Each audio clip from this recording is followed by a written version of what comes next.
ओम शांति। आज 15 अप्रैल 2025। आज के श्री महावाक्यों में हमारे परमपिता परमात्मा शिव कहते हैं, मीठे बच्चे, पाप तुम रूहों से रूह रिहान करते हैं। तुम आए हो बाप के पास 21 जन्मों के लिए अपनी लाइफ इंश्योर करने। बाप तुम रूहों से रूह रिहान करते हैं। तुम आए हो बाप के पास 21 जन्मों के लिए अपनी लाइफ इंश्योर करने। तुम्हारी लाइफ ऐसी इंश्योर होती है जो तुम अमर बन जाते हो। प्रश्न, मनुष्य भी अपनी लाइफ इंश्योर कराते और तुम बच्चे भी, दोनों में अंतर क्या है? उत्तर, मनुष्य अपनी लाइफ इंश्योर कराते कि मर जाएं तो परिवार वालों को पैसा मिले। तुम बच्चे इंश्योर करते हो कि 21 जन्म हम मरे ही नहीं, अमर बन जाएं। सतयुग में कोई इंश्योर कंपनियां होती नहीं। अभी तुम अपनी लाइफ इंश्योर कर देते हो, फिर कभी मरेंगे नहीं। ये खुशी रहनी चाहिए। गीत, ये कौन आज आया सवेरे सवेरे। ओम शांति। रूहानी बाप बैठ रूहानी बच्चों से रूह रिहान करते हैं। तुम बच्चे जानते हो बाप हमको अभी 21 जन्म तो क्या 40-50 जन्मों के लिए इंश्योर कर रहे हैं। वो लोग इंश्योर करते हैं कि मर जाएं तो उनके परिवार को पैसा मिले। तुम इंश्योर करते हो कि 21 जन्मों के लिए मरे ही नहीं, अमर बनाते हैं ना। तुम अमर थे, मूल वतन भी अमर लोक है। वहाँ मरने जीने की बात नहीं रहती, वो है आत्माओं का निवास स्थान। अब ये रूह रिहान बाप अपने बच्चों से करते हैं और कोई से नहीं करते। जो रूह अपने को जानती है उनसे ही बात करते हैं। बाकी और कोई बाप की भाषा को समझेंगे नहीं। प्रदर्शनी में इतने आते हैं, तुम्हारी भाषा को समझते हैं क्या? कोई मुश्किल थोड़ा समझते हैं। तुमको भी समझते समझाते कितने वर्ष हुए हैं, तो भी कितने थोड़े समझते हैं। है भी सेकंड में समझने की बात। हम आत्माएं जो पावन थी वही पतित बनी है, फिर हमको पावन बनना है। उसके लिए स्वीट फादर को याद करना है। उनसे स्वीट और कोई चीज़ होती नहीं। इस याद करने में ही माया के विघ्न पड़ते हैं। ये भी जानते हो बाबा हमको अमर बनाने आए हैं। पुरुषार्थ कर अमर बन, अमरपुरी का मालिक बनना है। अमर तो सब बनेंगे। सतयुग को कहा ही जाता है अमर लोक, ये है मृत्यु लोक। ये अमर कथा है। ऐसे नहीं कि सिर्फ शंकर ने पार्वती को अमर कथा सुनाई, वह तो सब है भक्ति मार्ग की बातें। तुम बच्चे सिर्फ मुझ एक से ही सुनो, मामी कम याद करो। ज्ञान मैं ही दे सकता हूँ। ड्रामा प्लान अनुसार सारी दुनिया तमो प्रधान बनी है। अमरपुरी में राज्य करना उसको ही अमरपद कहा जाता है। वहाँ इंश्योर कंपनियाँ आदि होती नहीं। अभी तुम्हारी लाइफ इंश्योर कर रहे हैं, तुम कभी मरेंगे नहीं। ये बुद्धि में खुशी रहनी चाहिए। हम अमरपुरी के मालिक बनते हैं तो अमरपुरी को याद करना पड़े, वाया मूल वतन ही जाना होता है। ये भी मन मनाभव हो जाता है।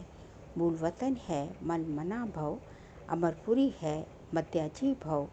हर एक बात में 2 अक्षर ही आते हैं। तुमको कितने प्रकार से अर्थ समझाते हैं, तो बुद्धि में बैठे। सबसे ज़्यादा मेहनत है ही इसमें अपने को आत्मा निश्चय करने की। हम आत्मा ने ये जन्म लिया है। 84 जन्म में भिन्न भिन्न नाम रूप देश काल फिरते आए हैं। सतयुग में इतने जन्म, त्रेता में इतने, ये भी बहुत बच्चे भूल जाते हैं। मुख्य बात है अपने को आत्मा समझ स्वीट बाप को याद करना। उठते बैठते ये बुद्धि में रहने से खुशी रहेगी। फिर से बाबा आया हुआ है, जिसको हम आधा कल्प याद करते थे कि आओ आकर पावन बनाओ। पावन रहते हैं मूल वतन में और अमरपुरी सतयुग में। भक्ति में मनुष्य पुरुषार्थ करते हैं मुक्ति में व कृष्णपुरी में जाने के लिए। मुक्ति कहो अथवा निर्वाण धाम कहो, वानप्रस्थ अक्षर करेक्ट है। वानप्रस्थी तो शहर में ही रहते हैं, सन्यासी लोग तो घर बार छोड़ जंगल में जाते हैं। आजकल के वानप्रस्थियों में कोई दम नहीं। सन्यासी तो ब्रह्म को भगवान कह देते, ब्रह्मलोक नहीं कहते। अभी तुम बच्चे जानते हो, पुनर्जन्म तो किसका भी बंद नहीं होता। आत्मा अपना पाठ सब बजाते हैं, आवागमन से कभी छूटना नहीं है। इस समय करोड़ों मनुष्य हैं और भी आते रहेंगे, पुनर्जन्म लेते रहेंगे।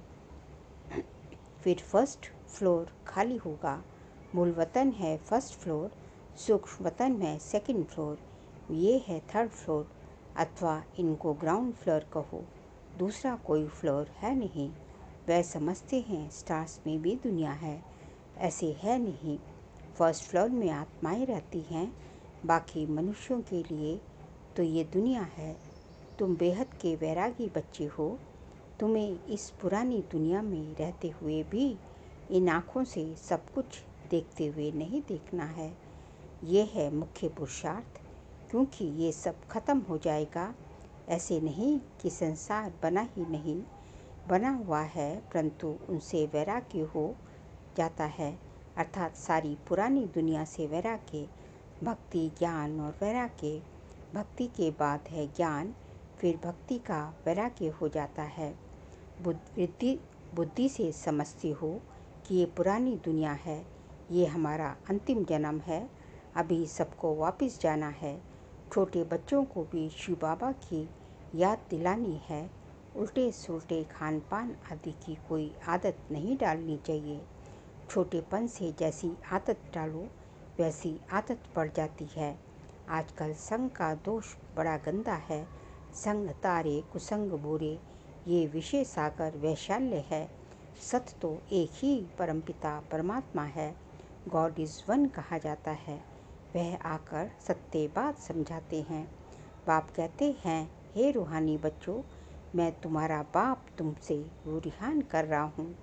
मुझे तुम बुलाते हो ना, वही ज्ञान का सागर पतित पावन है। नई सृष्टि का रचयिता है, पुरानी सृष्टि का विनाश कराते हैं। ये त्रिमूर्ति तो प्रसिद्ध है, ऊंच ते ऊंच है शिव। अच्छा, फिर सूक्ष्म वतन में है ब्रह्मा विष्णु शंकर। उनका साक्षात्कार भी होता है, क्योंकि पवित्र है ना। उनको चैतन्य में इन आँखों से देख नहीं सकते, बहुत नुदा भक्ति से देख सकते हैं। समझो कोई हनुमान का भक्त होगा तो उनका साक्षात्कार होगा। शिव के भक्त को तो झूठ बताया गया है कि परमात्मा अखंड ज्योति स्वरूप है। बाप कहते हैं, मैं तो इतनी छोटी सी बिंदी हूँ। वह कहते अखंड ज्योति स्वरूप अर्जुन को दिखाया। उसने कहा, बस मैं सहन नहीं कर सकता हूँ। उनको दीदार हुआ तो ये गीता में लिखा हुआ है। मनुष्य समझते हैं अखंड ज्योति का साक्षात्कार हुआ। अब बाप कहते हैं, ये सब भक्ति मार्ग की बातें दिल खुश करने की हैं। मैं तो कहता ही नहीं हूँ कि मैं अखंड ज्योति स्वरूप हूँ।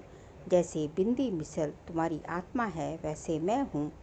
जैसे तुम ड्रामा के बंधन में हो, वैसे मैं भी ड्रामा के बंधन में बंधा हुआ हूँ। सब आत्माओं को अपना अपना पाठ मिला हुआ है। पुनर्जन्म तो सबको लेना ही है, नंबरवार सबको आना ही है। पहले नंबर वाला फिर नीचे जाता है। कितनी बातें बाप समझाते हैं। ये समझाया है कि सृष्टि रूपी चक्र फिरता रहता है। जैसे दिन के बाद रात आती है, वैसे कलयुग के बाद सतयुग, फिर त्रेता, फिर संगम युग आता है। संगम युग पर ही बाप बैठ समझाते हैं। संगम युग पर ही बाप बैठ चेंज करते हैं। जो सतो प्रधान थे वही अब तमो प्रधान बने हैं, वही फिर सतो प्रधान बनेंगे। बुलाते भी हैं, हे पतित पावन आओ। तो अब बाप कहते हैं, मन मना भव, मैं आत्मा हूँ, मुझ बाप को याद करना है। ये यथार्थ रीति कोई मुश्किल समझते हैं। हम आत्माओं का बाप कितना मीठा है। आत्मा ही मीठी है ना। शरीर तो खत्म हो जाता है, फिर उनकी आत्मा को बुलाते हैं।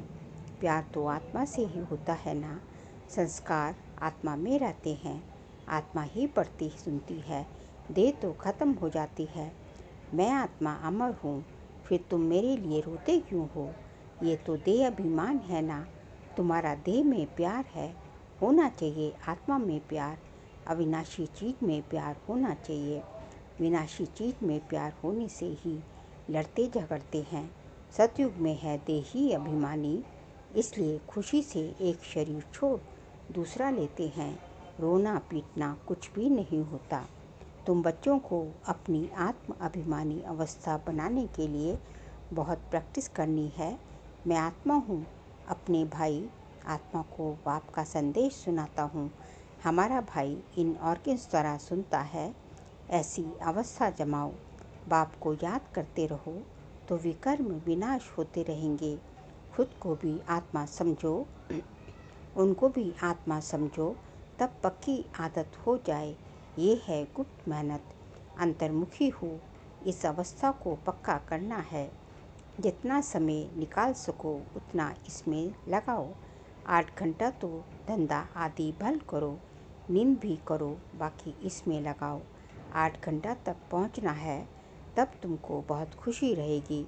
पतित पावन बाप कहते हैं, मुझे याद करो तो तुम्हारे विकर्म विनाश हों। ज्ञान तुमको अभी ही संगम पर मिलता है। महिमा सारी इस संगम युग की है, जबकि बाप बैठ तुमको ज्ञान समझाते हैं। इसमें स्थूल कोई बात नहीं। ये जो तुम लिखते हो ये सब खत्म हो जाएगा। नोट भी इसलिए करते हैं तो पॉइंट्स नोट होने से याद रहेगी। कोई की बुद्धि तीखी होती है तो बुद्धि में याद रहती है। नंबरवार तो है ना। मुख्य बात बाप को याद करना है और सृष्टि चक्र को याद करना है। कोई विकर्म नहीं करना है। गृहस्थ व्यवहार में भी रहना है। पवित्र जरूर बनना है।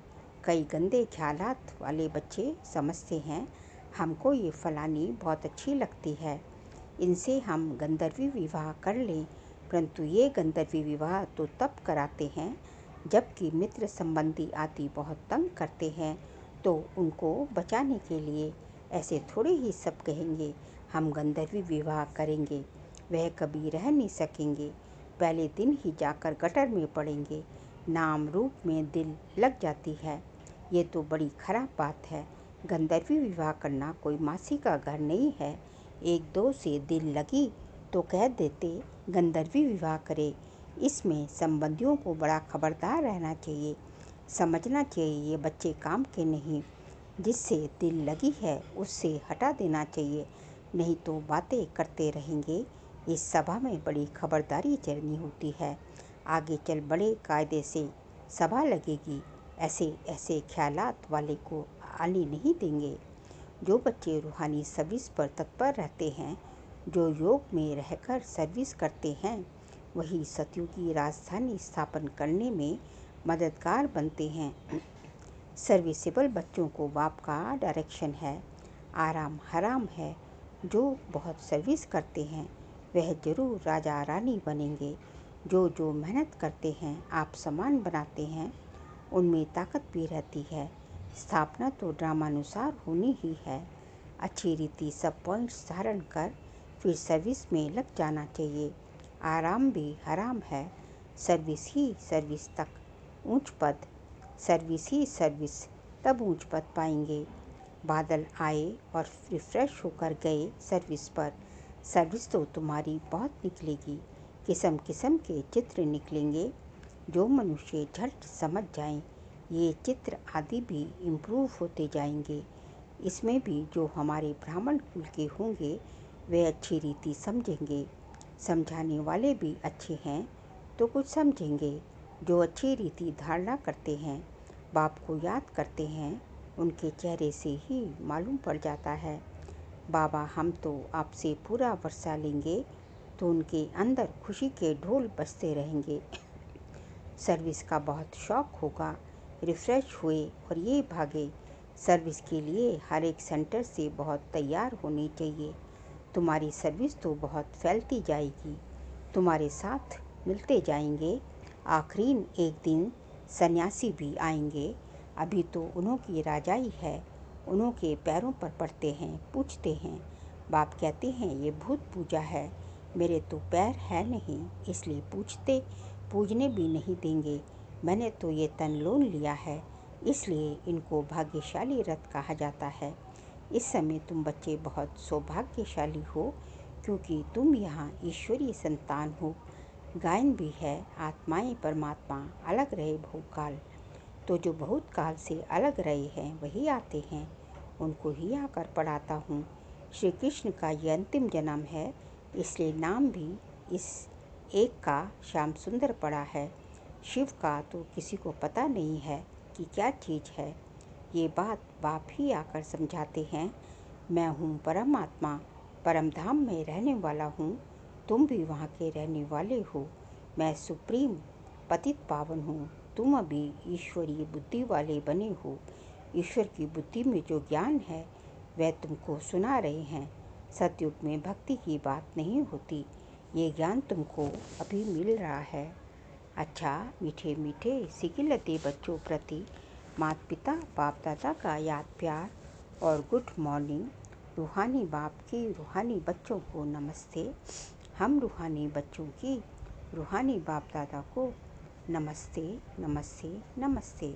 सार के लिए पॉइंट से अंतर्मुखी होकर अपनी अवस्था को जमाना है, अभ्यास करना है। मैं आत्मा हूँ, अपने भाई आत्मा को बाप का संदेश देना है। ऐसा आत्म अभिमानी बनने की गुप्त मेहनत करनी है।